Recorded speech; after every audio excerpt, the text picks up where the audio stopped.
Good day, everybody. I'm John Pless, Public Information Officer with Catoosa County. I'm here with Ashley O'Donnell, who is our Chief Appraiser here in Catoosa County. A lot of people are opening up their mail from Catoosa County, and they're getting these notices in the mail that basically shows their property appraisals for this calendar year. And in some cases, people are noticing that the property values have increased significantly. Right. First off, what do you want to say to folks when they first read that and they see estimated taxes, that bottom line number? Right.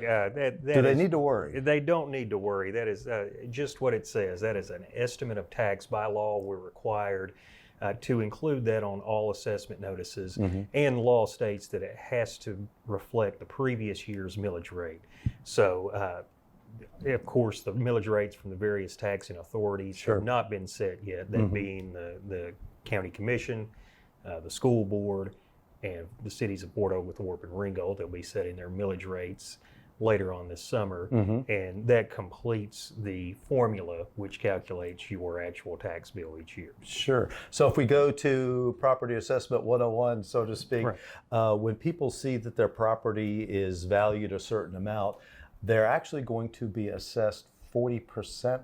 That is correct. Going into that formula times the millage rate? That's right. In the state of Georgia, property is assessed at 40% of the fair market value. So you'll see those two numbers there. There's fair market value, which is the 100% value, so to speak, and then 40% of that is your actual taxable value that is then multiplied by the current millage rate for that year. Right. There's also exemptions that play into that, your homestead exemptions, some of your agricultural exemptions out there.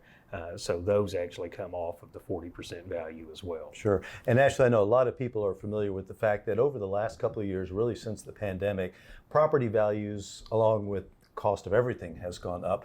But here in Catoosa County, we have seen typically 20 to 30% increases in values, not just for those brand new high-end luxury homes, but for the brick ranchers from the 60s and 70s. It really is across the board, and we track sales data and break it up into as many pieces as possible, and we track sales by decade the home was built, and we're seeing that across the board, all types of homes are selling at much higher price than in the past. Right. And that's based on demand. I mean, that people really want is, homes in Catoosa County. That's correct. That really is based on demand. Here in Catoosa County and really elsewhere across northern Georgia and really the southeast in general, demand for homes is far outpacing supply. We just don't have enough homes for sale, new homes being built to keep up with the demand. Sure. And of course that drives prices higher. Yeah. So if you are looking at property taxes and trying to figure out how everything goes where, the lion's share, and based on looking at my own home's data here, the lion's share of taxes go to schools. That's roughly right. 60%. About or a little 60% of your tax bill in unincorporated Catoosa County, meaning outside of the city limits. Right.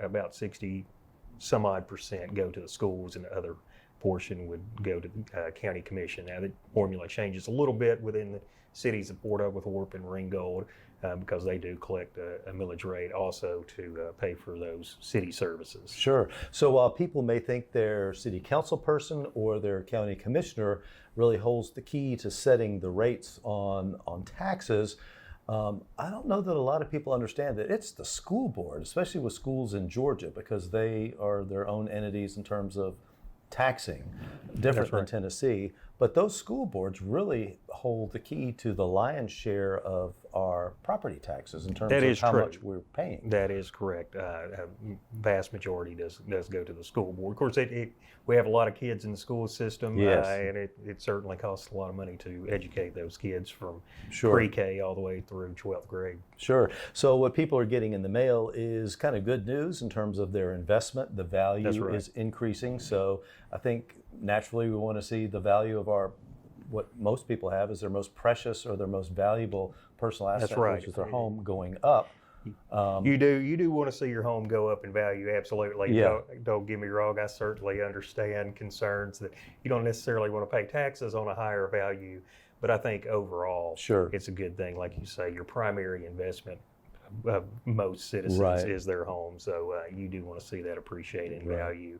Of course, we do understand it can potentially increase your Sure. tax liability. And that really depends on elected boards in terms of what they It do, does. so that if values go up, then typically what we've seen in years past where boards will roll back those rates, those That's millage correct. rates, so that we kind of get sort of back where we've been before. That's right. That's referred to as revenue neutral. And by law, all the taxing authorities are required to calculate what we call a rollback millage rate, which would take out the inflationary increases in homes and properties and result in that revenue neutral millage rate.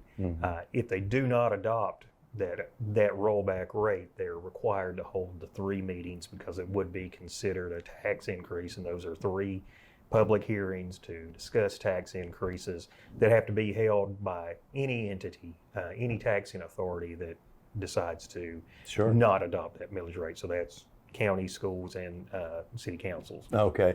And final point here I want to make. If someone opens up this letter with the information and they look at what the value is of their property today and they say, wow, there's no way. Is there a way to appeal this or have a second look at it? There is, absolutely. And we're glad to walk citizens through this process. There's really 3 ways you can appeal. Each one's very easy, again, we'll help you out with it. First is come to the office here on Lafayette Street in the Catoosa County Administrative Building, and any of the staff would be glad to speak with you, pull up comparable properties, help you fill out an appeal. Another way is just drop a letter saying you appeal in the mail, again, to our address here, and we'll process that and you'll hear back from us. We do encourage taxpayers, if you feel your value's wrong, to let us know what you feel like your property's worth. That is a helpful piece of information there, and it actually goes into some Sure. digest calculations later in the year. And then finally, and what I encourage folks to do is go to our website. You go to Catoosa.com and you go to the assessor's office page. You can link over to our Q Public page, go to your property, and appeal that way, and it will walk you through the process. It'll show you comparable properties in your neighborhood or your area of the county, and then at the end you submit that appeal. It comes to us by email. Sure. And that's the easiest way. You can do it on your smartphone, you can do it on your laptop, your tablet, what have you. So it's the simple, most effective way to do it. It is, and people need to do this now. In other words, there is That's a right. deadline to do There this, is a right? deadline. Our notice is printed and mailed on June 1st, and the last day to appeal is July 17th. That's the 45-day appeal period. The 45-day fell on a Saturday, so you get a couple extra days there. I think July 17th is on a Monday. So you do have to, no matter what process you go through, you do have to get those appeals into us by July 17th. Sure. And that information and other things we've touched on is on this letter. It's just sometimes people will see that bottom line where it That's says right. total estimated tax, and their blood pressure goes up Absolutely, because they don't I understand that. I So, understand that concern, absolutely. yeah, and thank you for explaining that. But that information is here. Of course, we're also available here at Catoosa County Government. Ashley O'Donnell in the Tax Assessor's Office, or myself. You can call the Public Information Office if you have some questions. We're glad to walk through this with you. But again, in terms of what your tax bill will be when it comes time to writing that check, is really going to depend in the next couple of months of what the school board, the Board of Commissioners for the county, and then the city councils in Ringgold and Fort Oglethorpe decide to do on rollbacks, if they decide to do it, which it sounds like they will to some degree.